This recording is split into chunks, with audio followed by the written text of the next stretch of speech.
The storm is life-threatening as it approaches Texas and Louisiana. And residents along those coastal communities have been ordered to evacuate. CBS 2's Mireya Villarreal live now in Port Neches, Texas, with more. Mireya.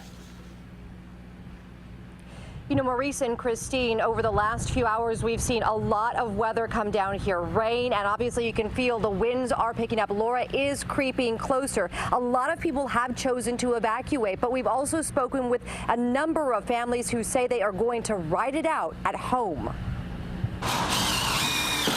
Galveston, Texas is bracing for the worst.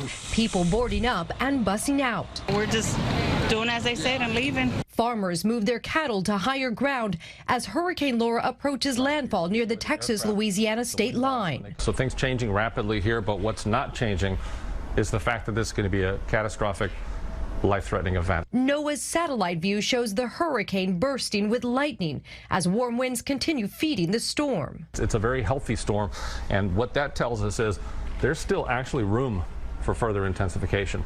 Forecasters are warning of winds up to 145 miles per hour and a storm surge as high as 20 feet, capable of sinking entire communities. You're going to hear ranges of storm surge that we haven't heard in Louisiana since Hurricane Audrey in 1957.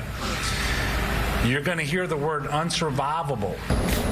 In southern Louisiana, the Duffy family filled sandbags to protect their home from rising water. It's possible that it could go into doors, garages, whatever. So until the pumps catch up, you always have an issue with street flooding. Just 3 years since the devastation of Hurricane Harvey, Texas is asking citizens to be ready for the worst. We urge everybody who may be in harm's way to take these few last hours to get out of harm's way. More than 500,000 people have been ordered to evacuate in the bullseye of Laura's projected path, with meteorologists warning of grave and immediate danger. So as of right now, we are waiting for Laura to make landfall. A lot of people are in shelters right now, guys, trying to ride out the storm, hoping to stay safe, hoping they come back to something. Hey, with all those people evacuating, you have to wonder what's the shelter situation. Have they got capacity for all those people?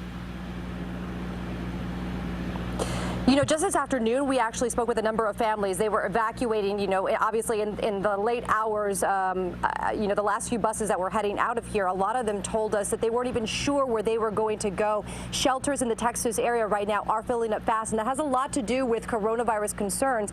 A lot of these shelters are practicing social distancing, the 6-foot rule, checking temperatures as people come in, and that obviously has limited how many people they can actually take in and shelter. So some of these evacuees are actually going into hotels as well. That is a story that we're working on for the CBS Evening News with Nora O'Donnell tonight. Oh, okay, Mireya, thank you so much. A humanitarian situation just really foreshadowed right there. Thank you.